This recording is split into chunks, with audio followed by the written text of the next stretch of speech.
Masya Allah. Dalam video kali ini, Ustadz Khalid Basalamah menjelaskan kepada kita semua siapa Salafi dan siapa Wahabi. Mari kita saksikan video ini. Mudah-mudahan bisa memberikan pencerahan kepada kita semua siapa Salafi dan siapa Wahabi.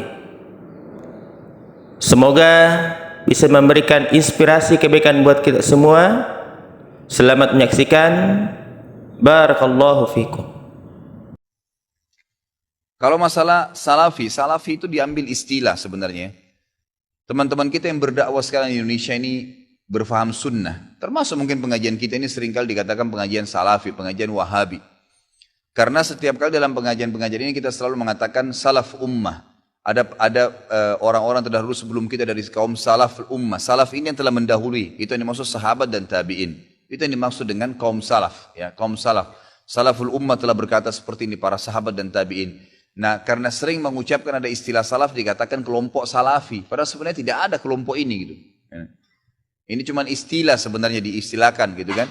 Karena ada keluar kalimat itu. Kalau Wahabi ini sebenarnya dulu pernah ada pemahaman keliru, ya, di Maroko berfaham diistilahkan Wahabi. Itu di zaman mungkin masih sudah lama, mungkin zaman Abbasiyah. Kemudian dihancurkan oleh Khilafah Abbasiyah dan pemimpinnya sudah dibunuh, dihukum mati, udah habis gitu kan. Nah, pemahaman ini memang pemahaman yang tidak benar awalnya.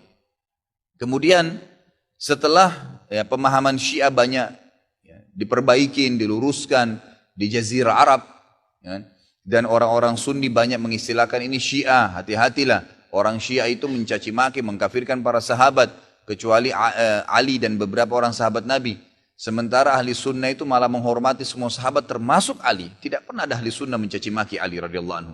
Kita muliakan dan kita terima. Semua keluarga Nabi SAW kita hormatin. Ya. Kita berikan salam dan salawat setiap kali kita tahiyat kepada mereka. Gitu ya.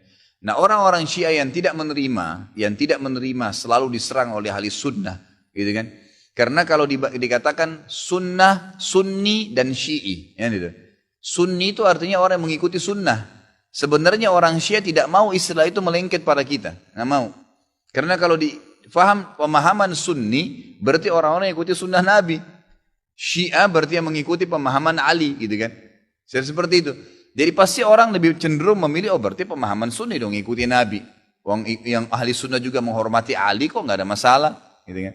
Maka orang-orang Syiah mengeluarkan istilah Wahabi yang tadinya awalnya tidak baik nih, dilempar kepada orang-orang yang faham Sunni. Makanya orang-orang Syiah di Iran itu mengatakan Saudi negeri Wahabi, gitu kan?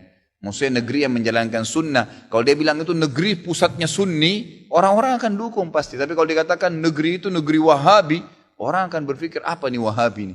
Bisa saja orang kembali kalau baca sejarah ke histori buruk tentang kisah Wahabi yang awal tuh, yang memang tidak benar, gitu kan? Padahal tidak pernah sama sekali ada istilah Wahabi. Saya tinggal di Saudi, waktu saya mau berangkat pertama, subhanallah, tahun 90, sekolah di Madinah. Waktu itu masih kelas SMA ya. Kemudian ada teman-teman ayah saya, ya, sempat mengatakan, nanti Khalid di sana ambil ilmunya, tapi jangan sampai kau jadi Wahabi. Saya berangkat terus terang, saya pikir Wahabi ini momok monster yang menakutkan. Setiap kali ada guru saya masuk, dosen saya masuk, saya selalu ini Wahabi nih. Yang berjenggot ngomong apa nih Wahabi nih. Gitu. Selalu begitu, gitu kan? Karena ayah saya seorang yang dikenal, gitu kan? Seorang yang tokoh masyarakat di Makassar. Jadi pasti mereka tahu saya balik, saya akan gantikan beliau, minimal itu, gitu kan? Maka saya pun berhati-hati sekali. Subhanallah, mungkin 3 bulan sampai 6 bulan pertama itu semua momok yang kayak menakutkan. Tapi setelah saya muhasabah diri saya, nggak pernah orang-orang ini nggak ada omongan kasar, dan selalu yang keluar dari mulut mereka, qala Allah, qala Rasul. Allah berfirman, Rasulullah bersabda. Kalaupun dikuatkan, sahabat Abdullah bin Umar berkata, Abdullah bin Abbas berkata, selalu begitu. Tidak pernah ada, ini pendapat saya, oh ini pendapat Wahabi, nggak ada. Kalau orang Syiah selalu, kelompok Syiah, selalu digembar-gemborkan Syiah. Kita tidak pernah, tidak ada begitu. Lalu saya bilang, ini pemahaman yang salah. Kira-kira bagaimana caranya saya ambil ilmunya, saya nggak jadi Wahabi, ini bagaimana modelnya? Nggak bakal nyambung kalau emang ini dikatakan Wahabi, berarti pemahaman ini benar selalu kalau Allah, kalau Rasul. Dari mana nih? Lama kelamaan saya sampai S1 baru saya paham. Oh, ini istilah yang digunakan oleh orang-orang Syiah untuk menjauhkan orang bahkan dari pemahaman sunni yang benar. Seperti itu.